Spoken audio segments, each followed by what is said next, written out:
Ortağın Çocukların bir bölümüne daha hoş geldiniz. Ben Emre. Ben Ömer. Ömer, son zamanlarda olan olaylardan dolayı özellikle ülkenin gündemine acayip şekilde oturmuş bir sorunumuz var. Afetler değil, bu seferki mülteciler. Bu mülteci durumu hakkında ne düşünüyorsun abi? Neden halk bu kadar karşı sence? Son zamanlarda özellikle gördüğüm kadarıyla bir Afgan problemimiz var. Özellikle oradaki savaştan ötürü ve galiba orada NATO çekilmiş ve çoğu genç işsiz kalmış. Ya savaşa girecek ya da bir yerlere kaçması lazım. Çoğu da zaten İran'dan kaçan Afganlar Türkiye'ye geliyor gördüğüm kadarıyla. Hatta tüneller falan varmış. Hani sınır bir şekilde geçiliyor abi. Ben burada öncelikle hani bir Türkiye vatandaşı ve Türk olarak da konuşmam lazım. Çünkü tamam bizim insanımız şimdi burada göçmenlere falan durduk yere laf edecek bir insan olduğunu düşünmüyorum. Şundan dolayı abi daha önce söylemiştim birkaç kere daha. Ben de İsveç'te bir sene yaşadığımdan bahsetmiştim. Orada beni çok şaşırtan bir şey vardı. Gördüğüm 10 kişiden 3 ya da 4'ü istisnasız göçmendi, yani Suriyeliydi özellikle. Oradaki mesela göçmenler hiçbir şekilde oradaki toplumsal yapıyı kolay kolay bozmuyordu. Elbette bozan vardır da oralı gibi hissettiriyordu insana. Ama burada Türkler bence neden kızıyor biliyor musun? Yani Türk insanı burada neden göçmenlere çok önyargılı? Bir bakıyorlar bir anda böyle döner bıçaklarıyla gezenler, adam dövenler, çeşitli olaylar falan oluyor. İnsanlar haliyle göçmenlere daha önyargılı oluyor. Bir de gelen göçmenler bazısı kalma odaklı ama çoğu da batıya yerleşme, yani nihai amaç. Bizim Türkiye'de bir ara durak burada. Öyle olunca da bu kafadaki adamlar da burada istediğimi yaparım, kötü işlere, illegal işlere bulaşırım, ülkeyi kirletirim kafasında olanları da oluyor maalesef. İnsanlar da bunları görünce çok gücüne gidiyor. Yani düşünsene birisi senin ülkende istediği gibi at koşturuyor. Sen tabii ki de bu adama kızarsın. Niye kızmayasın? Yani göçmenlik konusunda da yani ben de bu kadar kontrolsüz bir şekilde mülteci almamıza çok katılan bir insan değilim. Çünkü benim de mesela biliyorsun İngiltere'de ihtisas yapma gibi bir hayalim var. Çünkü bilimin yurt dışında Avrupa'da ülkemize göre daha gelişmiş olduğunu biliyoruz. Hani sonuçta oradaki o bilimi almamız ve bir şekilde ülkeye getirmemiz de gerekebilir. Yani bak, korona aşısını bulan Türk asıllı insanlar Türkiye'de bulmadı, Almanya'da buldu. Bu örneği hep veriyorum benzer bir konu olduğu zaman. Ülkemizde geri kaldığımız çok alan varken yatırım yapılan yerler genelde bilim değil. Ben ondan dolayı bilim amaçlı düşündüğümde yurt dışına gitmek isteyen biriyim. Ama ben gitmek için 50 tane takla atıyorum. Kendi prosesimden bahsedeyim kısaca. İlk önce dil sınavını geçiyorsun. OET adlı bir tane dil sınavını. Yeterli puanı aldıktan sonra İngiltere'ye gidip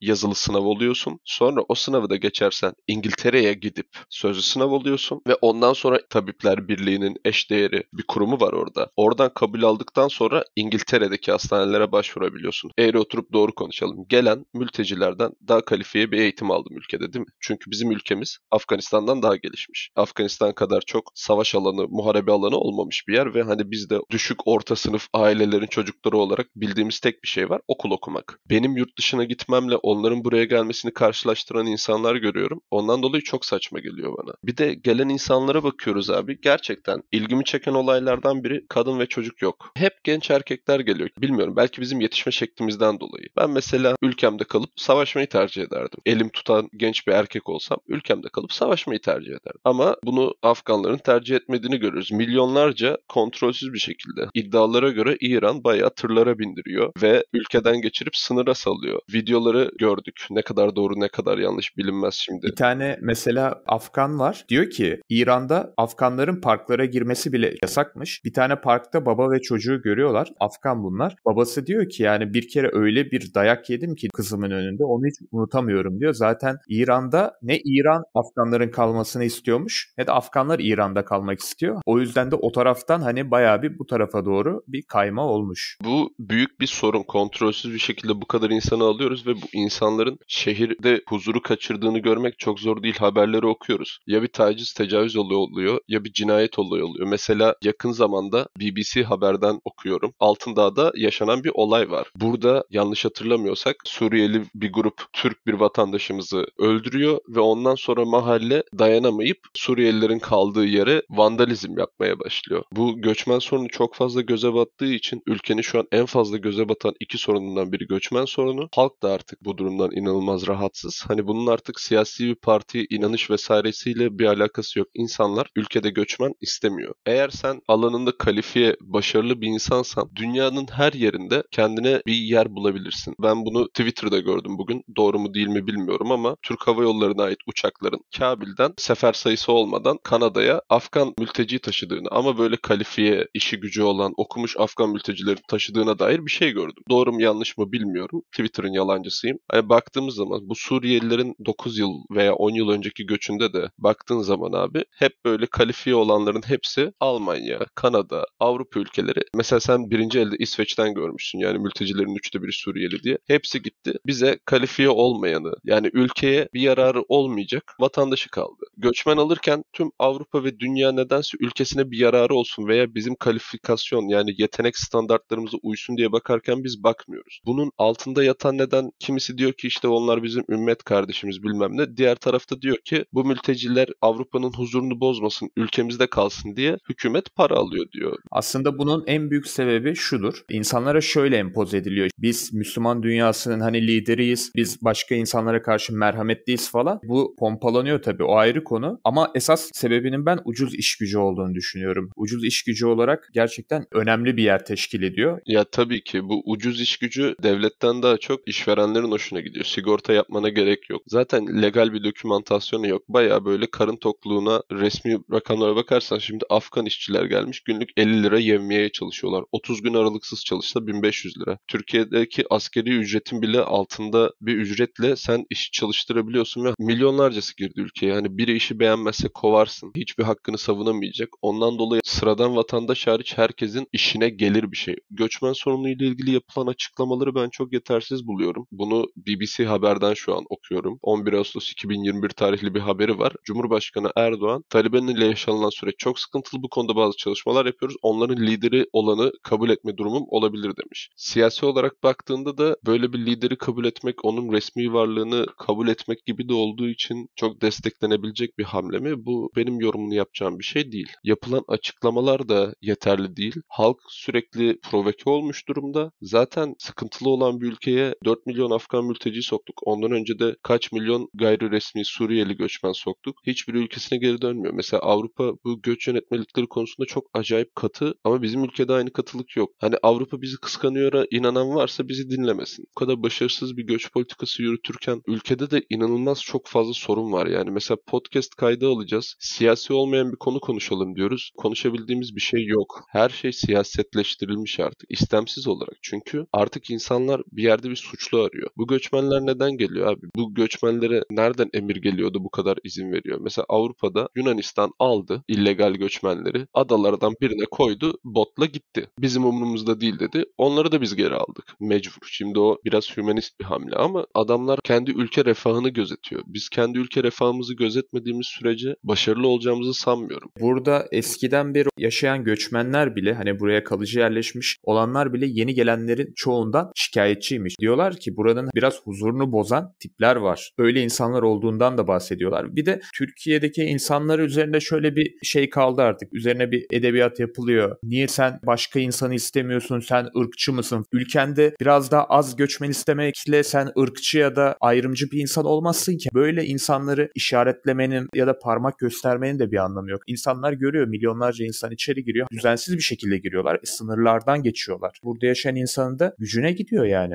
Kimin gücüne gitmez ki bu? Sen bir Avrupa'da aynı şeyleri yap bakayım. İnsanlar ayağa kalkmıyor mu? En az 10 katı fazla galeyana gelirler. Ya milyonlarca insan kontrolsüz geçerken şöyle bir sıkıntı da var. Milyonlarca insanın arasına istediğini koyabilirsin. Kaç tane Taliban sempatizanının geçtiğini bilmiyorsun. Adamların hepsi aynı kıyafeti giymiş. Hepsi geçiyor. Herhangi bir kimlikleri, bir şeyleri yok. Kaç tane ajan Allah bilir ülkeye girdi. Haberimiz yok. Ya bunlar ülkenin iç güvenliği için çok sıkıntılı. Mesela bu Afgan mülteci olayından beri. Çünkü bunlar göçmen değil, mülteci. Hani göçmenlik resmi bir başvuru şeklinde yapılan bir şey. Veya hani belli bir sebeple yurt dışına gidip belli bir süre yaşamak için o ülkeden kabul almak lazım. O ülkenin standartlarına uymak lazım. Sen mesela İsveç'e gittiğin zaman Osmanlı tuğrasıyla falan gezip İsveç halkını rahatsız etseydin ne olurdu? Abi ben şeyi hatırlıyorum bak, İtalya'ya Erasmus'a giden bir çocuk vardı bu korona muhabbetlerinden önce. Orada tarihi eserin üzerine Doğan'la mı yaşadım ki bedduanla mı öleyim tarzı bir şey yazdı veya Funda Arar şarkısı mı ne yazmıştı. Ondan dolayı direkt çocuğun Erasmus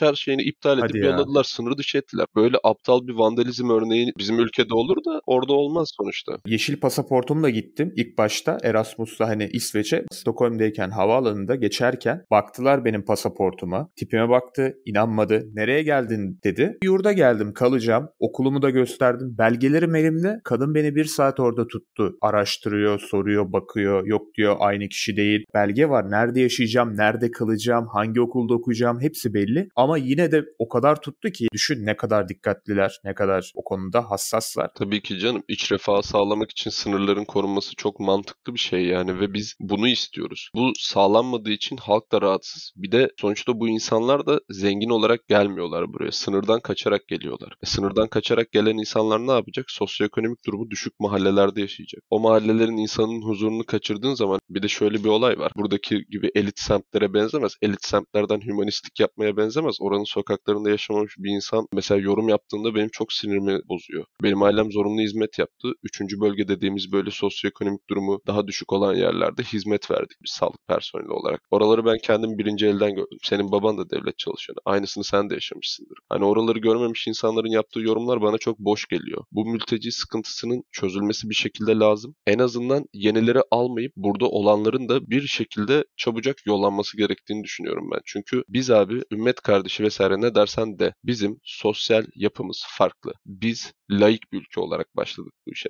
Toplumun çoğunluğu Müslüman olan bir ülke miyiz? Şu an için öyle duruyor. Ama bu bir Afganistan veya bir Arap coğrafyasındaki ülke kadar sert bir şekilde İslami kurallarla yaşamıyoruz. İnsanlar daha Avrupa'yı yaşıyor. Daha önce bunu görmemiş çomarlar gelip burada halkın huzurunu kaçırdığı zaman benim sinirlerim bozuluyor. Ya abi ben gece yürürken polis tipimi beğenmeyip, bekçi tipimi beğenmeyip GBT'mi sorabiliyor. Senin bu mültecinin sorabileceğin GBT'si yok. Afganistan'da ne suç işlediğini bile bilmiyorsun. Sokaklarda kimin gezdiğini bilmiyorsun. Belirsizlik en büyük düşmandır. Belirsizlik insana en büyük rahatsızlığı veren duygulardan biri. İnsanlar ondan dolayı provokasyon da çok açık. Bak Altındağ'da olan olayları gördük. Suriyeliler yıllardır aramızda var. Onlar da artık geldiklerinden beri zaten ülke çok kabul edilmemişti ama yeni bir milyonluk dalgayı aldığın zaman ülke artık hiç yani. Ülkenin demografik yapısını değiştiriyorsun artık. Ya İstanbul ne kadar rezil bir yer olmuş. Gerçekten İstanbul'da yaşamak düşüncesi bile bana çok korkunç geliyor. Benim için bir gözümde bir Arabistan gibi görülüyor. Etrafıma baktığımda kimseye bir laf ettiğim yok tabii ki ama sadece etrafımda Arap ırkına mensup insanlar görüyorum. Bak Türkiye'de Arapça tabela olayına inanılmaz karşıyım. Hangi ülkeye gidersen ülkenin resmi bir dili vardır. Orada bir dükkan açacaksan o ülkenin resmi diliyle tabelasını koyarsın. O ülkenin resmi diliyle yaşarsın. Memleketliğin gelir. Kendi aranda kendi dilinde konuşursun. Buna bir şey diyemem ama bu ülkenin resmi bir dili var. Bu bana inanılmaz saçma geliyor. Ya abi bak örnek verdikleri bu Chinatown'lar bilmem neler falan var ya Amerika'da mesela Çinliler veya Asyalıların böyle yaşadığı mahalleler oluyor vesaire. Abi orada bile tabelanın üstünde İngilizce yazıyor, altında Çince yazıyor. Ama Türkiye'de öyle değil. Direkt Arapça tabelalar var ya. Ülkenin bu son yıllarda geldiği hal hiç hoşuma gitmiyor. Türk halkı normalde hoşgörülü bir halktır ama sürekli aynı şeyi hani bir şey istemiyoruz dedikçe